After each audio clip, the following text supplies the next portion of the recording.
Chapitre 32. La nuit du vendredi saint. Marie, secourue par les femmes en pleurs, revient à elle. Elle pleure sans avoir plus d'autre force que celle de pleurer sans arrêt.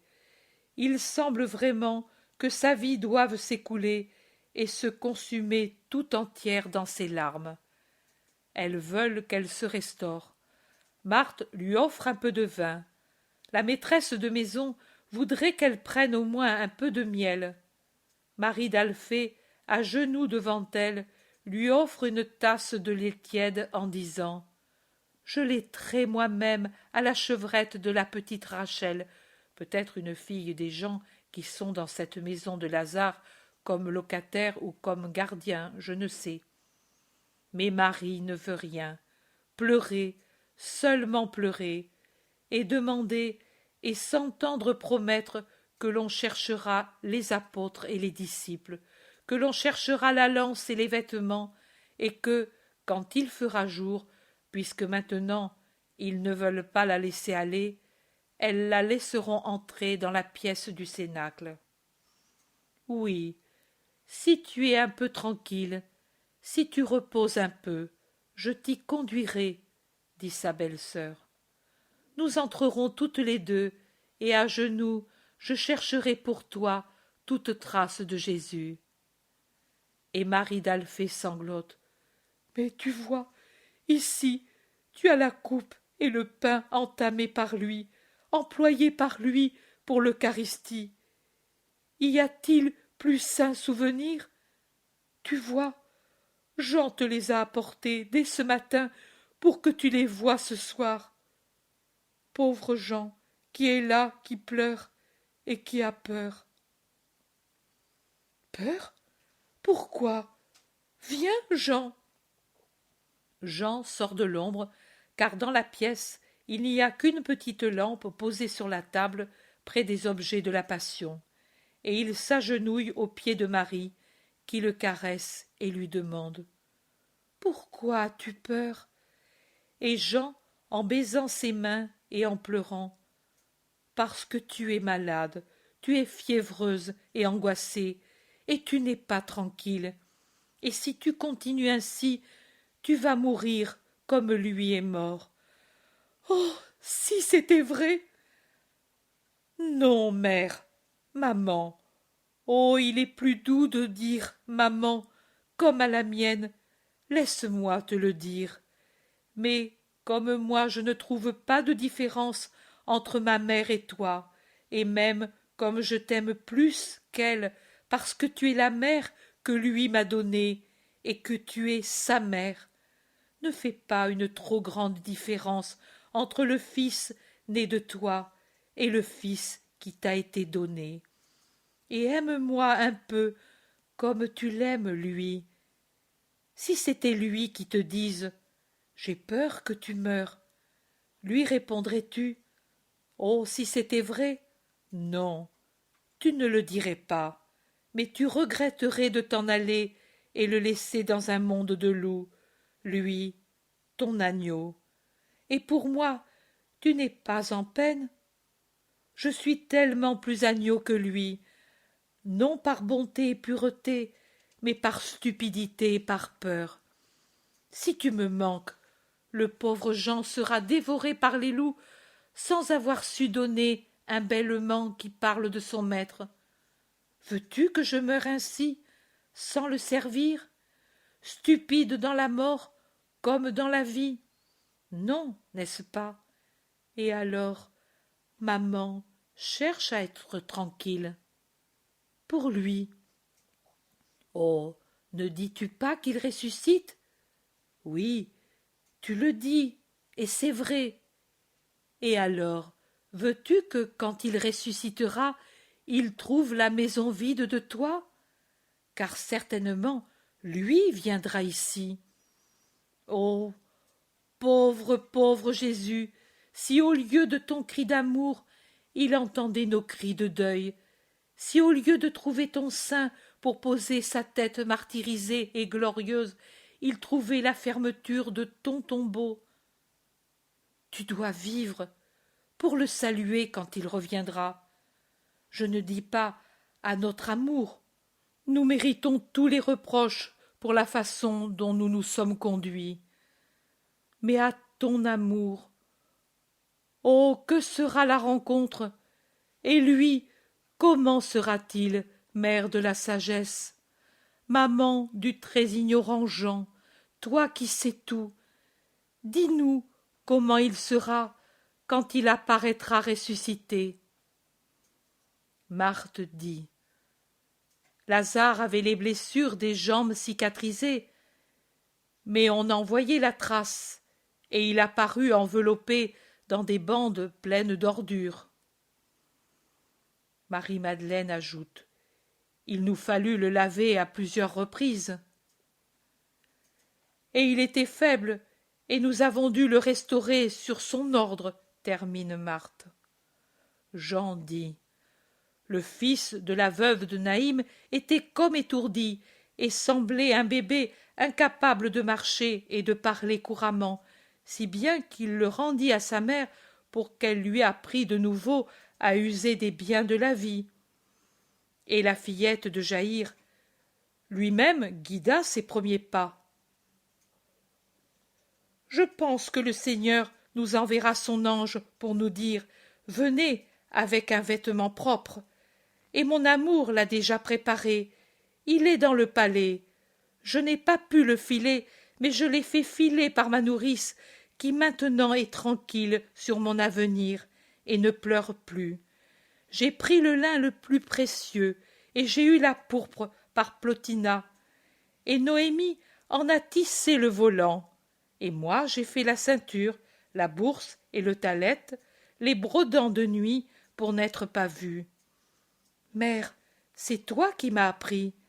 Ce n'est pas parfait, mais plus que les perles qui dessinent son nom sur la ceinture et sur la bourse, ce sont les diamants de mes larmes d'amour et mes baisers qui le rendent beau. Tout point est une palpitation de dévouement pour lui, et je la lui porterai. Tu permets, n'est-ce pas? Oh, je ne pensais pas qu'on le priverait de son vêtement. Je ne suis pas habituée aux usages du monde et à sa férocité. Je croyais déjà la connaître. Et des larmes roulent de nouveau le long de ses joues cireuses. Mais je vois que je ne savais encore rien. Et je pensais: après aussi, il aura le vêtement de la maman. Il lui plaisait tant. Il l'avait voulu ainsi, et il me l'avait dit depuis longtemps. Tu feras un vêtement de telle et telle façon, et tu me le porteras pour la Pâque. Car Jérusalem doit me voir dans le vêtement pourpre de roi. Oh, cette laine plus blanche que la neige, pendant que je la filais, elle devenait rouge aux yeux de Dieu et aux miens, parce que mon cœur avait reçu une nouvelle blessure de cette parole. Les autres, après des années et des mois, elles s'étaient, sinon fermées, du moins desséchées de leur suintement de sang. Mais celle-là, chaque jour, chaque heure retournait l'épée dans le cœur. Un jour de moins, une heure de moins, et ensuite il sera mort. Oh, oh, et le fil sur le fuseau et sur le métier devenait rouge pour moi. On l'a teint ensuite pour le monde, mais il était déjà rouge. Marie pleure de nouveau. Elle cherche à la soulager en lui parlant de la résurrection. Suzanne demande: Que dis-tu? Comment sera-t-il ressuscité? Et comment ressuscitera-t-il? Et elle, égarée, aveuglée à cette heure de martyr rédempteur, répond: Je ne sais pas, je ne sais plus rien, sauf qu'il est mort. Elle éclate de nouveau en des sanglots violents, et elle baise le linge qui était au flanc de son fils. Elle le serre sur son cœur, et le berce comme si c'était un enfant.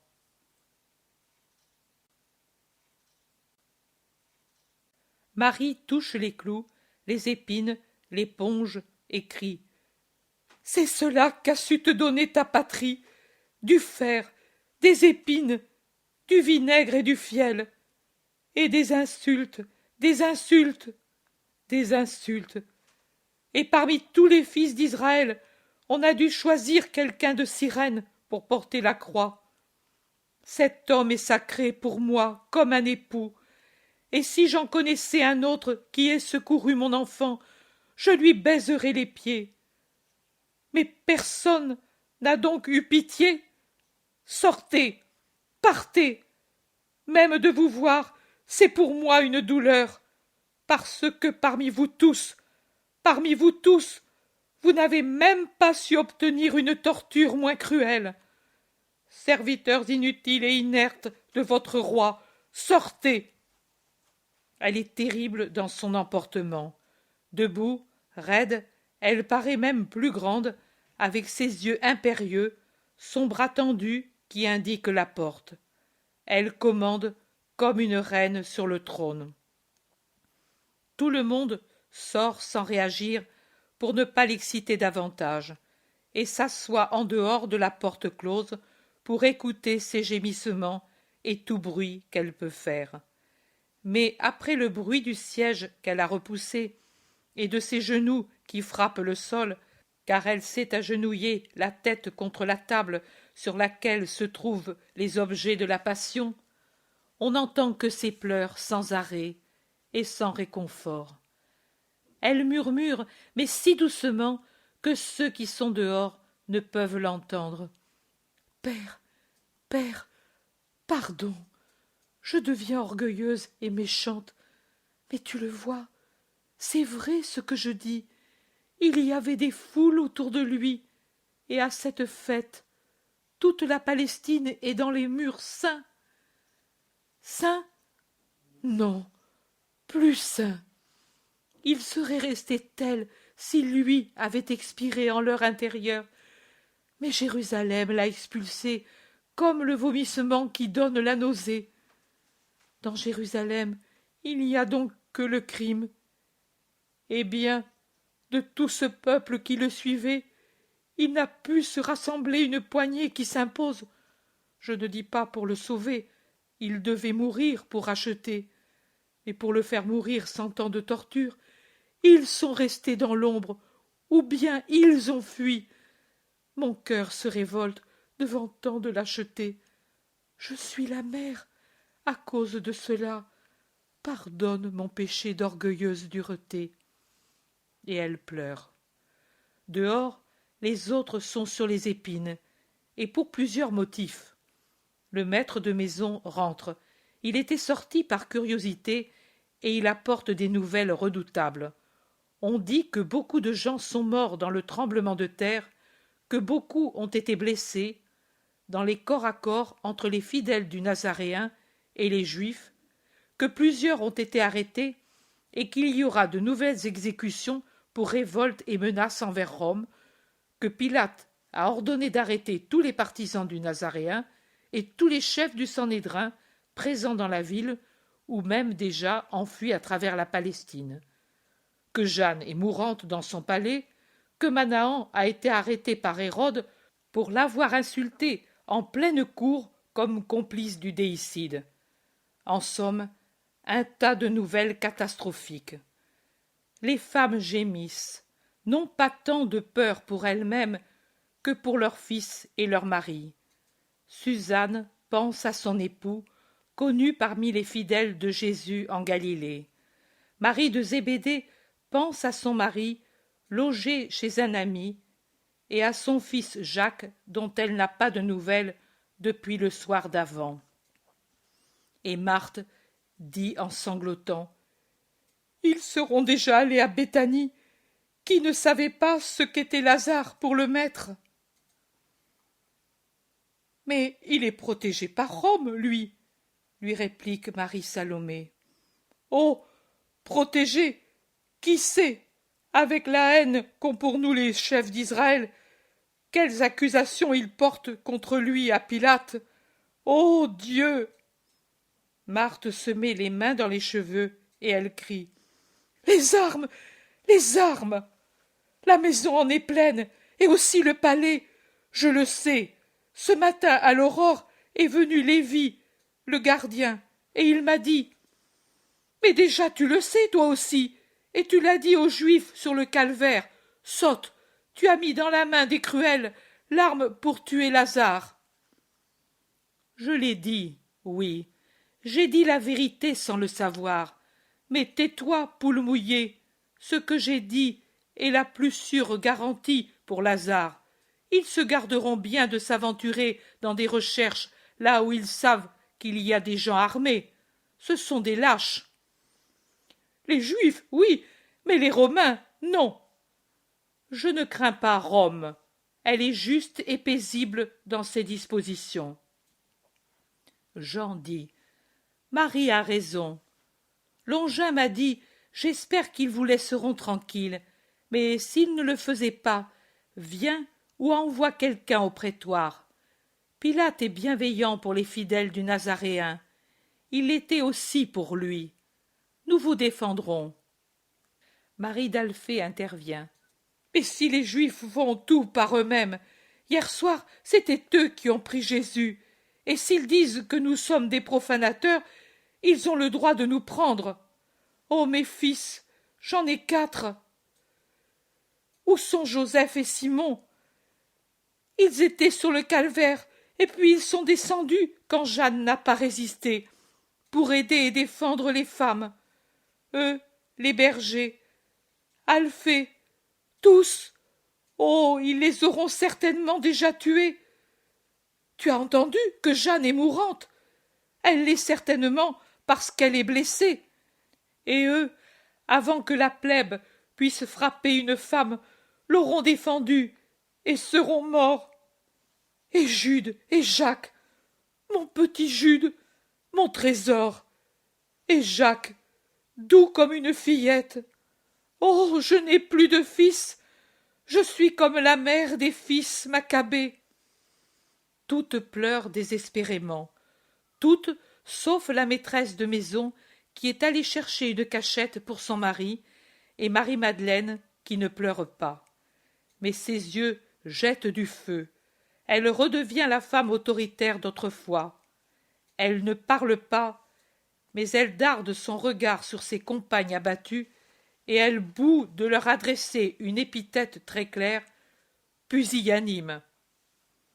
Un certain temps passe ainsi. De temps à autre, une se lève, ouvre doucement la porte, jette un coup d'œil, la referme. Que fait-elle? Demandent les autres. Celle qui a regardé répond. Elle est toujours à genoux, elle prie. Ou bien, elle semble parler avec quelqu'un. Et encore, elle s'est levée et fait des gestes en allant çà et là dans la pièce.